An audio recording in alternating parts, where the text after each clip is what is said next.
UGC புதிய வரைவு அறிக்கை எதிர்த்து இந்திய மாணவர் சங்கத்தினர் மத்திய கல்வி அமைச்சர் தர்மேந்திர பிரதான் புகைப்படம் கிழித்து போராட்டத்தில் ஈடுபட்டார்கள்.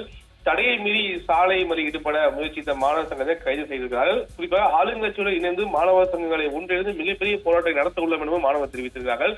யுஜிசி வரைவு அறிக்கையை எதிர்த்து நுங்கம்பாக்கத்தில் உள்ள மத்திய அரசு அலுவலக வளாகம் சாஸ்திரி மனை முற்றுகையிட்டு மத்திய கல்வி அமைச்சர் புகைப்படம் போராட ஈடுபட்டனர்.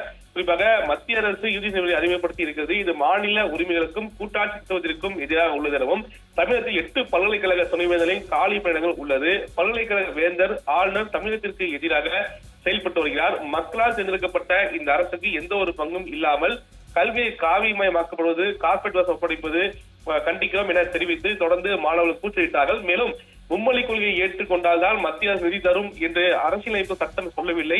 மத்திய குறிப்பாக அமைச்சர் தர்மேந்திர பிரதான் வன்மையாக கண்டிக்கிறோம் எனவும் பாஜக அரசு மாணவர்களை வஞ்சிக்காமல் நிதியை உடனடியாக ஒதுக்க வேண்டும் எனவும் ஆளுங்கட்சியுடன் இணைந்து மாணவர்கள் ஒன்றிணைந்து மிகப்பெரிய போராட்டங்களை முன்னெடுக்க உள்ளதாக குறிப்பாக எஸ்எஃப்ஐ மாணவர்கள் தெரிவித்தார்கள். குறிப்பா அந்த பகுதியில் அவருக்கு தடையை மீறி அந்த மத்திய அதாவது சாஸ்திரி பாளையம் உள்ள நுழைவதால் காவல்துறையினர் அவரை குண்டுக்கட்டாக தூக்கி வாகனத்தில் இருக்கின்றதை அங்கு பரபரப்பு ஏற்பட்டது பார்க்கணும். மேலும் சாலையிலும் அமர்ந்து போராட்டத்தில் ஈடுபட்டார்கள். தொடர்ந்து எங்கள் போராட்டங்கள் தொடரும் என தெரிவித்ததாக வரும் காலங்களில் தமிழக மாணவர் குறிப்பாக ஆளுங்கட்சி மாணவர் சங்கம் சேர்ந்து எங்களை போராட்டத்தை தீவிரப்படுத்துவோம் என மாணவர் சங்கங்கள் தெரிவித்திருப்பது மிக முக்கிய ஒன்றாக பார்க்கப்படி தொடர்ந்து எங்கள் வரும் காலங்களில் குறிப்பாக மத்திய நிதியை விடுவிக்கும் வரை எங்கள் போராட்டத்தை பல்வேறு வகையில் தொடரும் என தெரிவித்திருப்பது மிக முக்கிய செய்தியாக பார்க்கப்படுகிறது.